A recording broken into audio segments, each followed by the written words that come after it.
जय हिंद। आज हम लोग लेके उपस्थित हैं, किसान जो हैं दिल्ली की तरफ कुछ कर रहे हैं। और आपने देखा होगा कि किसानों और पुलिसकर्मियों के बीच जो है कि काफ़ी भिड़ंत हो रहा है। तो किसान ऐसा क्यों कर रहे हैं? दिल्ली में प्रदर्शन करना क्यों आ रहे हैं, मतलब दिल्ली में प्रदर्शन करने के लिए क्यों आ रहे हैं, ये हमारा आज का टॉपिक है। जैसे कि आप अपने स्क्रीन पे देख रहे होंगे, ठीक है, कि दिल्ली में प्रदर्शन के लिए क्यों आ रहे हैं किसान। किसानों की क्या मजबूरी है जो अपने घरों के सुख सुविधाएं और सारी चीज़ें छोड़ के वो दिल्ली में आ रहे हैं। तो इनकी क्या मांग है और सरकार की क्या मजबूरी है जो इनकी बातों को नहीं सुना जा रहा है। सबसे बड़ी बात तब होती है कि किसानों की बात सुनना सरकार का काम होता है, और इनके बीच में, किसान और सरकार के बीच में क्या ऐसा मैटर फंसा है, किस बात को लेके पेंच फंसी हुई है जो कि सॉल्व नहीं हो रहा है। और ये मुद्दा काफ़ी हम लोगों ने देखा था कि पहले से था, क्योंकि जब किसानों के ऊपर जब बिल आई थी तो फिर किसान लगभग हमें कंफर्म नहीं है, मैं इस चीज़ से कंफर्म नहीं हूँ, लेकिन शायद वो लगभग 12-13 महीने दिल्ली में रहे थे। फिर उसके बाद कानून वापस हुआ, फिर उसके बाद किसानों के बीच जो है कि कुछ वार्ताएं हुई। तो 2 वार्ताएं तो हो चुकी है। अभी फ़िलहाल मैं जिस डेट में ये वीडियो बना रहा हूँ, शायद आज या कल में जो है कि चंडीगढ़ में किसानों के साथ भी सरकार की बातें होनी थी। ये संभवतः हो सकता है आज ही हो गई हो या तो फिर कल होनी है। तो ये 2 दिनों में भी दिल्ली, सॉरी, चंडीगढ़ में भी होना है। और अभी चंडीगढ़ का जो पंजाब का एरिया है, पंजाब से किसान कुछ कर चुके हैं। तो जो पंजाब और हरियाणा का जो बॉर्डर है, वहाँ पे पुलिस बिल्कुल बैरिकेडिंग लगा के किसानों को रोक दी है वहाँ पे आने के लिए। इधर पुलिस है और इधर किसान है। तो किसान इधर है, पुलिस इधर है। बैरिकेडिंग की हुई है कि मतलब आपको दिल्ली नहीं जाना है। सरकार इनको रोक क्यों रही है? ऐसा क्यों नहीं होता है कि उनकी बातों को सुना जाए? ऐसा है नहीं कि मतलब किसान होते हैं, या फिर हमारे देश की जैसे हमारे यहाँ नारा भी है कि जय जवान जय किसान। अगर किसान ही नहीं रहेंगे तो अन्य कौन उगाएगा? अभी जैसे कि हमने पिछली वीडियो में देखा था, लगभग इकोनॉमिक्स की बात चल रही थी उस वीडियो में। तो उसमें जो किसान थे अपने फसल को नष्ट कर दिए थे, क्योंकि वो लोग दिल्ली में प्रदर्शन कर रहे थे। तो खेतों में काम नहीं कर पाए ढंग से, फसलें अच्छी नहीं उगी थी। तो उस समय जो गेहूं का जो सीजन था, जो खरीदा गया था जो सामान, उसमें काफ़ी कम मात्रा में सारी चीज़ें मिली थी। तो इस चीज़ को भी सरकार को समझना चाहिए और जितना जल्दी से जल्दी हो सके इन सारी चीज़ों को सुलझा लेना चाहिए। क्योंकि अगर देश का जो अन्नदाता है, जो अन्न उगाता है, वो अगर सड़कों पे रहेगा तो खेत में काम कौन करेगा?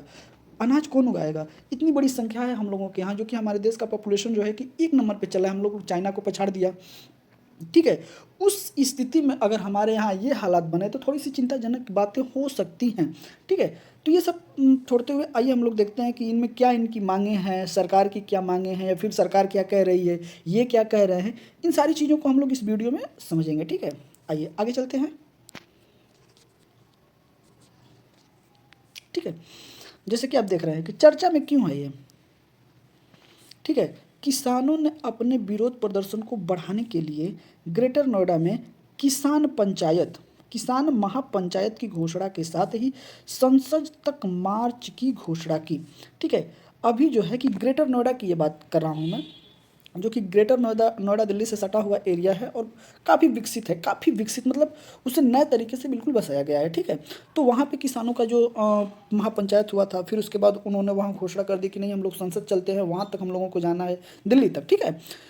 तो ये काफ़ी, ये जो मुद्दा उठ रहा है नोएडा वाला, ये काफ़ी पुराना मुद्दा है। जो कि अभी अगर आप देखेंगे इसमें वहाँ के जो सांसद हैं ग्रेटर नोएडा से, पंकज सिंह, तो वो भी इस मुद्दे को उठा चुके हैं कि सरकार जो है किसानों के साथ जो देरी कर रही है, ठीक है। पंकज पंकज सिंह वहाँ से हैं। तो पंकज सिंह ने भी इसमें आके मतलब कि काफ़ी किसानों के हित में बात किया था, लेकिन वो ज़्यादा कुछ इससे फ़र्क नहीं पड़ा, ठीक है।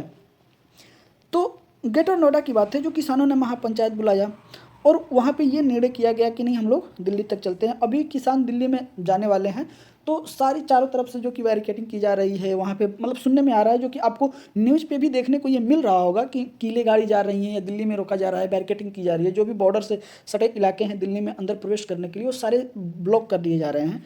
तो ये सारी चीज़ें अभी चल रही हैं, ठीक है। आइए आगे देखते हैं प्रमुख बिंदु क्या है, इसके बारे में हम लोग समझते हैं, ठीक है। प्रमुख बिंदु की अगर बात की जाए तो इस प्रदर्शन का नेतृत्व, ठीक है, कोई भी प्रदर्शन होता है, कोई भी चीज़ होता है तो उसका नेतृत्व कौन करता है? जैसे कि इस समय हमारे देश का नेतृत्व कौन कर रहा है? तो प्रधानमंत्री जी कर रहे हैं, बीजेपी कर रही है, ठीक है। बीजेपी पार्टी, एनडीए पार्टी कर रही है, बीजेपी नहीं कर रही, एनडीए कर रही है, ठीक है। तो वैसे ही जो है कि प्रदर्शन का नेतृत्व कौन कर रहा है? तो इसमें किसान संयुक्त किसान मोर्चा एक संगठन है, और एक है अखिल भारतीय किसान सभा। ठीक है, ये दो संगठन हैं जो कि नेतृत्व कर रहे हैं। ठीक है, इनके द्वारा किया जा रहा है। इस विवाद का मुख्य कारण है, देखिए मैंने बताया ना, पिछले दशकों में शहर के विकास के लिए किसानों की भूमि का अधिग्रहण करना, जो कि नोएडा में ये काफ़ी हो रहा है, क्योंकि दिल्ली में तो अब जगह बची नहीं है, तो जाहिर सी बात है उसके इर्द गिर्द इलाके में जो उससे सटे हुए इलाके हैं उसको विकसित करके और वहाँ पे बसाया जा रहा है। तो दिल्ली की जो मतलब कुछ 4 दशकों से इसमें जो दे रहा है कि जो किसानों की ज़मीन है ना उसको अधिग्रहण करने का जो काम चल रहा है, उसके चलते ये विवाद शुरू हुआ था। ठीक है, और आगे देखते हैं क्या है।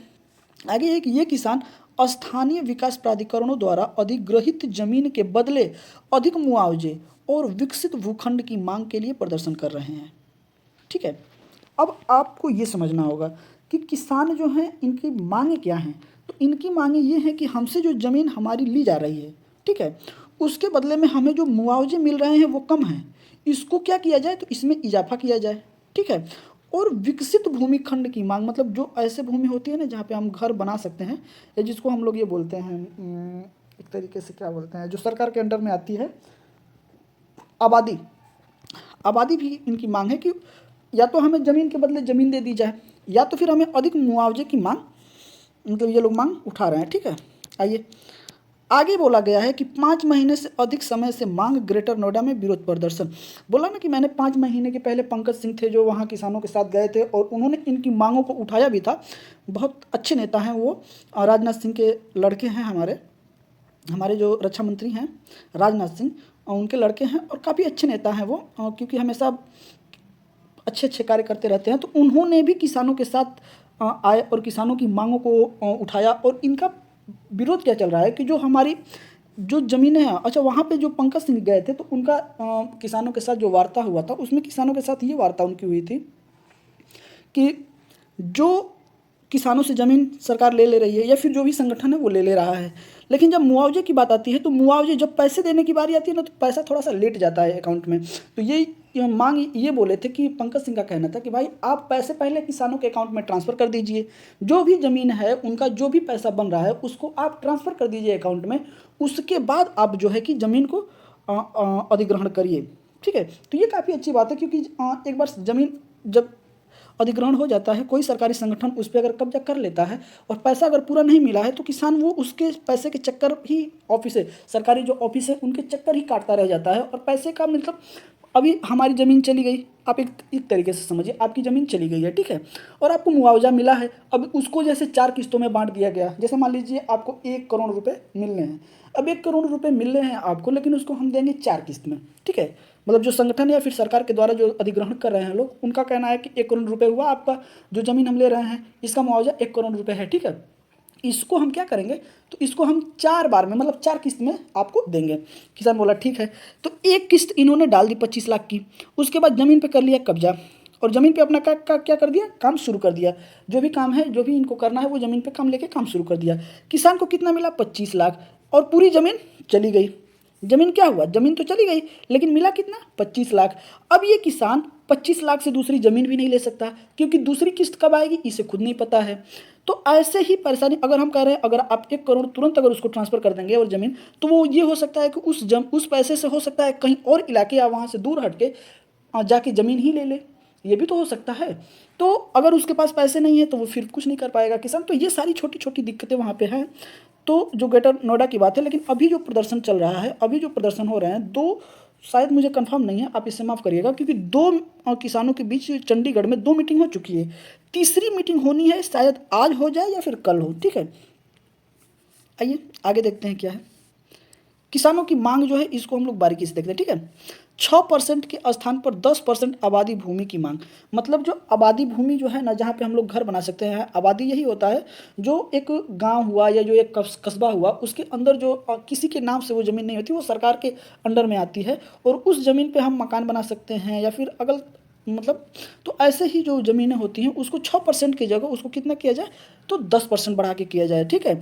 अधिग्रहण भूमि के लिए बढ़े हुए मुआवजे की मांग चल रही है। जो भी पैसा है उसको क्या किया जाए, मुआवजे के रूप में उसको बढ़ाया जाए, क्योंकि वो पैसा काफ़ी कम है किसानों के लिए। क्योंकि ज़मीन अगर आपके पास है ना, तो आपकी पीढ़ियाँ उस पर खेती करके खा सकती हैं, लेकिन ज़मीन ही नहीं रहेगी तो मान लीजिए आज आपको पैसा तो मिल गया, लेकिन आने वाले समय में पैसे खत्म हो जाएंगे, तो फिर आपके बच्चे क्या करेंगे? कुछ ना कुछ तो करना चाहिए ना। फिर ये है कि किसानों के लिए, किसानों के बच्चे के लिए एक नौकरी, मतलब नौकरी की ये लोग मांग कर रहे हैं। तो ये तो हमें ये वाला पॉइंट जो है कहीं से सही नहीं लग रहा है, क्योंकि नौकरी वैसे भी कम होती जा रही है, तो मान लीजिए आपको नौकरी कोई कहाँ से देगा। हाँ, स्कूल और अस्पताल, ये जो मांगे हैं ये जेन्युइन चीज़ है, क्योंकि जब भी किसानों को ज़रूरत होता है तो ये अपने बच्चों को स्कूल में पढ़ा सके, अच्छी शिक्षा दे सके, और हम अपने स्वास्थ्य का ध्यान भी रख सके। इसके लिए हमें हॉस्पिटल की भी आवश्यकता पड़ती है, ठीक है। और जो ये किसान सभा जो संभावनाएं व्यक्त की जा रही हैं कि जो दिल्ली में होने वाला है, लगभग 4,000 किसान वहाँ पे इकट्ठा होकर दिल्ली में आने वाले हैं। और जब किसान आएंगे ना, तो वो अकेले नहीं आएंगे, ट्रैक्टर टाली या फिर अपने सामान वगैरह के साथ आएंगे, क्योंकि उन्होंने पिछले पिछले पिछले साल या इसके पिछले साल 21 या 21-22 में, 20 के लास्ट में या 21 के स्टार्टिंग में ही था, जब इन्होंने वहाँ पे दिल्ली के लिए इन्होंने मार्च किया था। तो ये जो पहला आंदोलन किया था किसानों ने, वहाँ पे काफ़ी टाइम लगा था। तो ये इस बार जब आएंगे तो ये लोग उतने सामान के साथ आएंगे कि इनका आंदोलन लंबा चल सके। इसलिए 4,000 किसानों को आने की संभावना व्यक्त की जा रही है, मतलब इतने किसान शामिल होंगे संभवतः, ठीक है। आइए आगे देखते हैं। भूमि, आबादी भूमि की अगर बात की जाए तो आबादी भूमि क्या है इसके बारे में देखते हैं। यह एक प्रकार की खाली भूमि होती है। हमने बताया ना आपको कि जो खाली भूमि होती है और जिस पर सरकार का नियंत्रण होता है, मतलब कोई भी कस्बा हुआ, गांव हुआ, जैसे हम लोगों के यहाँ गांव में बंजर बोलते हैं, ठीक है, या फिर आबादी अलग होता है, बंजर अलग होता है, ठीक है। तो वही खाली भूमि होता है जिसको कोई यूज नहीं कर सकता, और वो नियंत्रण सरकार के नियंत्रण में होती है। तो ऐसी भूमि को हम क्या बोलते हैं, आबादी, ठीक है। इसका उपयोग भारत में किसी गांव के अंदर के क्षेत्र का वर्णन, ठीक है, करने के लिए किया जाता है जिसमें घर या अन्य इमारतें होती हैं। अब आप समझिए, जैसे गांव है, तो गांव जो होता है ना, पहले जो गांव होते थे वो किसी की ज़मीन में नहीं बसते थे। जैसे वो कहीं चले आए और वहाँ पे उन्होंने देखा कि नहीं, हमारे रहने की अच्छी व्यवस्था है, यहाँ पानी मिल जाएगा, यहाँ खाने की व्यवस्था हम कर सकते हैं, यहाँ पे कुछ रोज़गार हमको मिल जाएगा। तो ये सारी चीज़ें उन्होंने देखा, और देखने के बाद वो क्या किए, वहाँ पे रहने लगे।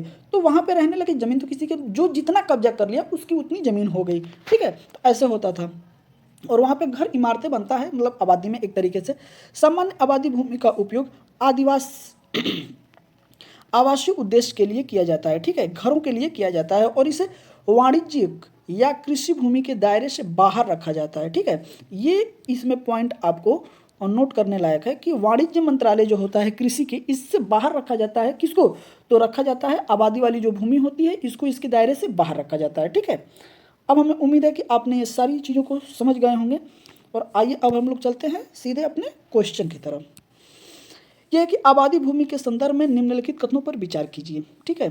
स्टेटमेंट 1 बोल रहा है कि यह भूमि सरकार के नियंत्रण में होती है, ठीक है। स्टेटमेंट 2 बोल रहा है कि समानतः इसका उपयोग आदिवासी में बोल दिया, सॉरी, समानतः इसका उपयोग आवासीय उद्देश्य के लिए किया जाता है, ठीक है।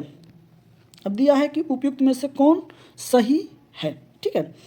तो ए कह रहा है कि केवल एक, बी कह रहा है कि केवल दो, सी कह रहा है एक और दोनों दोनों सही हैं, और डी कह रहा है ना तो एक और ना ही दो।